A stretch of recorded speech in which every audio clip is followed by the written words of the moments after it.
Dans un projet, le temps est la seule ressource qu'on ne peut jamais récupérer. Un budget peut être augmenté, une équipe peut être renforcée, un périmètre peut être réduit, mais un mois perdu reste un mois perdu. C'est pourquoi la maîtrise du calendrier est un facteur critique de réussite. Découvrons ensemble le troisième domaine de performance du PMBOK, Schedule Performance Domain. Ce domaine de performance concerne la gestion du temps du projet afin de garantir que les activités soient réalisées au bon moment et dans les délais prévus. Le principal objectif de ce domaine est d'assurer une planification efficace et un contrôle rigoureux du calendrier du projet. Une bonne gestion du planning améliore la coordination des équipes et augmente les chances de livrer le projet dans les délais. Les concepts clés du domaine incluent l'identification des activités, leur séquencement logique, l'estimation des durées et la définition des jalons du projet. Le schéma critique représente également un élément central de la gestion du planning. Le planning permet d'organiser les activités du projet et de coordonner efficacement les ressources. Il facilite également la prévision des délais et l'identification des priorités. Dans les approches prédictives, le planning approuvé devient une schedule baseline. Cette référence sert à mesurer la performance du projet et à contrôler les écarts entre le plan initial et la réalité. Le domaine du planning comprend plusieurs processus importants. La planification de la gestion du calendrier, la définition des activités, le séquencement des tâches, l'estimation des durées, le développement du planning ainsi que le contrôle du calendrier. Le processus Define Activities consiste à identifier toutes les tâches nécessaires à la réalisation du projet. Les activités doivent être suffisamment détaillées pour permettre une planification efficace. Le séquencement des activités permet d'établir l'ordre logique des tâches du projet. Certaines activités ne peuvent commencer qu'après la fin d'autres activités.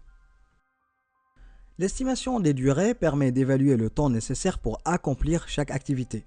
Plusieurs techniques peuvent être utilisées, comme l'estimation analogique, paramétrique ou l'estimation à 3 points. Ces techniques constituent la boîte à outils du chef de projet moderne. Nous allons les découvrir ensemble dans les prochaines vidéos plus tard. D'ailleurs, si un outil ou une technique vous intéresse particulièrement, écrivez-le dans les commentaires et je le traiterai en priorité dans une vidéo dédiée.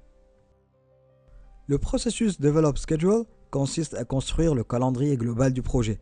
Cette étape permet d'optimiser les délais et d'identifier le chemin critique du projet. Le schéma critique représente la séquence d'activités qui détermine directement la durée totale du projet. Tout retard sur une activité critique entraîne généralement un retard du projet entier. Le contrôle du planning permet de surveiller les performances réelles du projet et d'identifier rapidement les écarts. Lorsque des retards apparaissent, des actions correctives peuvent être mises en place. Les pratiques de gestion du calendrier doivent être adaptées selon le contexte du projet.